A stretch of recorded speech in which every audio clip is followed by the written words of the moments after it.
जा रही है। इसका मुख्य कारण सूर्य का आपके अपने राशि पर आना ही होगा।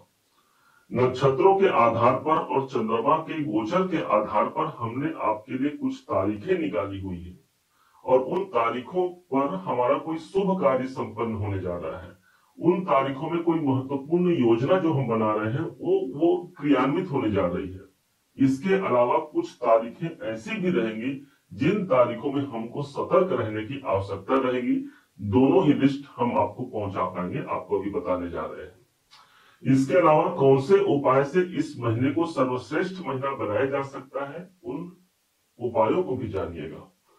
सबसे पहले प्रारंभ करते हैं कि इस महीने 2025 के अगस्त महीने में स्वास्थ्य, धन, नौकरी, व्यापार, भाग्योन्नति और कैरियर के परिप्रेक्ष्य से कैसा होगा ये महीना अगस्त का। प्रारंभ करते हैं सबसे पहले आपके स्वास्थ्य से, क्योंकि कहा जाता है जान है तो जहान है। और ठीक 16 तारीख का एक डेट आता है जिस दिन आपके अपने राशि के स्वामी भगवान सूर्य नारायण 12वें घर को छोड़ करके एक घर आगे प्रवेश कर जाएंगे और ये सिंह राशि में इनका गोचर हो जाता है, जो कि एक बेहतर स्वास्थ्य के लिए बहुत महत्वपूर्ण होगा, एक अनुकूल होगा। हमारा ओरा एक पॉजिटिव ओरा होता है। हम एक नए कॉन्फिडेंस से, एक नए उत्साह के संग अपने कार्य को प्रयोजित करते हुए, उसको नियोजित करते हुए आगे बढ़ते हैं। अब धन की स्थिति क्या रहेगी? धन भाव के स्वामी स्वयं बुध देव होते हैं और बुध की स्थिति इस महीने को 11 तारीख को बुध वक्री अवस्था से मार्गी अवस्था पर आ रहे हैं और बुध की स्थिति 12वें घर पर है। जो अधिक खर्चे हमारे बने हुए थे या खर्चों को लेकर के हम परेशान थे, तो यहाँ एक पॉजिटिविटी दिखती है, उन खर्चों पर हम नियंत्रण लगा पाते हैं। विशेष मंगल जैसा एक एनर्जिक ग्रह हमको मिला हुआ है धन भाव पर, और ये मंगल सिंह राशि के योग कारक ग्रह होते हैं। इसलिए हमारी एनर्जी धन प्राप्ति के लिए लगती है और वो बेहतर धन हम तक पहुंच पाता है जिसकी कामना हमने किया हुआ है। मंगल के पास जो प्रभाव है भाग्य के स्वामी है, इसलिए भाग्य के द्वारा या फिर पैतृक संपत्ति के योग भी यहाँ पर बनने की उम्मीद भी लगाई जा सकती है। अब आइए जानते हैं आपके सुख के भाव को। सुखेश भी मंगल ही बनते हैं और मंगल द्वितीय भाव पर है, इसलिए इस महीने पारिवारिक वातावरण अनुकूल रहेगा। हम शांति और सौहार्दपूर्ण वातावरण को प्राप्त कर पाते हैं। अब पंचम भाव जो आपके शिक्षा का है, पंचमेश देव गुरु बृहस्पति बनते हैं और गुरु इस समय पर एकादश भाव पर होकर के अपने ही घर को 7वीं दृष्टि प्रदान कर रहे हैं। कोई ग्रह जब अपने घर को ही देखता है तो उस घर की हानि नहीं करता, बल्कि उस घर की वृद्धि करता है। तो जो शिक्षा प्राप्त कर रहे हैं उनके लिए एक अनुकूल समय हो गया, उनके ज्ञान में वृद्धि होती है। क्योंकि लाभ भाव से देख रहे हैं पंचम भाव को, तो शेयर मार्केट संबंधी कामों में भी इस महीने उछाल रहेगी, लाभ के अवसर देखने को मिलेंगे।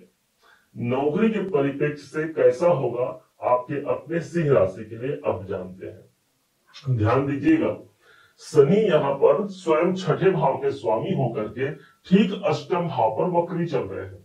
इसका मतलब ये हो गया कि नौकरी इस समय पर अनुकूल स्थिति पर रहेगी। कुछ ऐसे भी कार्य बन सकते हैं ना जो आपने पहले छोड़ दिया है, वो कार्य से भी आप इस समय पर जुड़ सकते हैं। अष्टम भाव पर वक्री हो रहे हैं, इसका मतलब कोई जॉब चेंज की जो हम कामना लिए हुए हैं, तो ये महीना वो जॉब परिवर्तन के लिए हम प्रयास करते हैं और वो हम तक पहुंचा पाते हैं। व्यापार के लिए जो लोग व्यापारी वर्ग हैं, व्यापार भाव पर राहु जैसा ग्रह विद्यमान है, वो हमको भय और भ्रम प्रदान करता है राहु, क्योंकि उसका वो काम है, हमको अनावश्यक सा वो डर प्रदान करेगा। सप्तम भाव पर विद्यमान है, इसलिए जो उस डर से बाहर निकल गया वही राहु के शुभ प्रभाव को ले पाएगा। न सिर्फ इस महीने बल्कि आने वाले लंबे समय तक ये राहु विद्यमान रहेंगे सप्तम भाव पर। विशेष बात यह हो गई कि इसी भाव पर 7, 8, 9 देव गुरु बृहस्पति की दृष्टि आ रही है, ठीक नवम दृष्टि। और विशेष बात यह हो गई कि 13 अगस्त को देव गुरु बृहस्पति पुनर्वसु नक्षत्र पर प्रवेश करेंगे और पुनर्वसु नक्षत्र के स्वामी स्वयं देव गुरु बृहस्पति बनते हैं। इसलिए भी व्यापारिक गतिविधियां यहाँ बढ़ने जा रही है। कोई नए क्लाइंट मिल सकते हैं, लाभ भाव से वो देख रहे हैं, इसलिए कोई डील से, कोई बिजनेस के कार्यों से हमको बड़े लाभ के अवसर भी न सिर्फ अगस्त के 13 तारीख से बल्कि 5 दिसंबर तक, जब तक गुरु का गोचर रहेगा तब तक वो लाभ के अवसर विद्यमान रहेंगे। अब आते हैं भाग्य। भाग्य के स्वामी बनते हैं मंगल है, और मंगल की स्थिति इस समय पर ठीक द्वितीय भाव पर, धन के भाव पर है। हालांकि यहाँ पर शत्रु राशि पर मंगल विद्यमान है, परंतु एक ऐसे स्थान पर है जहां पर मंगल की स्वयं की 8वीं दृष्टि अपने भाग्य भाव पर पड़ रही है। 1 2 3 4 5 6 7 8 ये भाग्य घर। अब मंगल की स्वयं की दृष्टि अपने ही घर पर होने के कारण भाग्य हमारा सपोर्ट करेगा, भाग्य हमारा साथ देगा, और मंगल का ये गोचर पूरे इस महीने विद्यमान रहेगा। कैरियर की स्थिति समझिएगा, कैरियर ही वो स्थान है, दसम भाव, जहां पर 2 नंबर की राशि लिखी है। ये स्थान ही डिसाइड करता है कौन नौकरी में सफल होगा, कौन व्यापार में सफल होगा, और इसी को देख करके एक ज्योतिषी ये निर्धारित करता है कि नौकरी या व्यापार क्या करना होगा।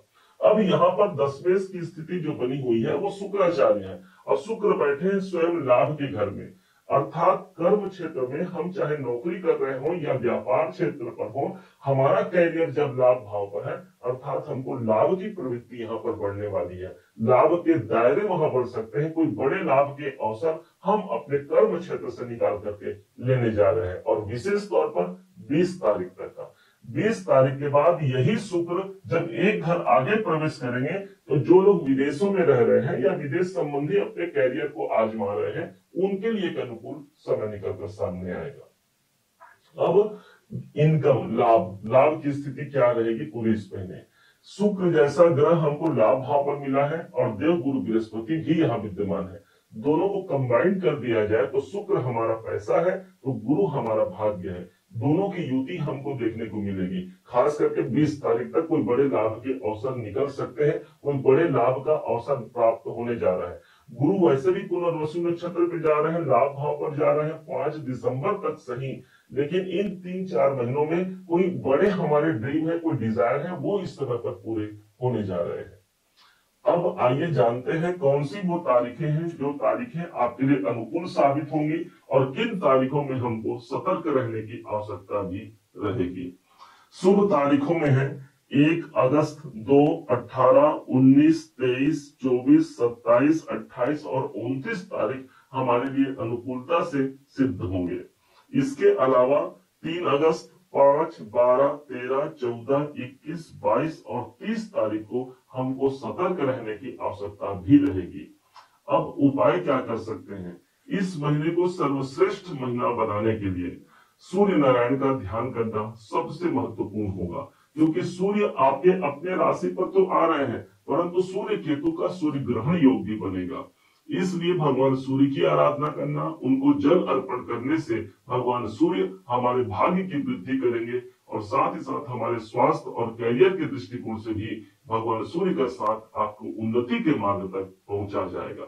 उम्मीद है आप सबने इसे समझा, आप सबने इसे जाना है।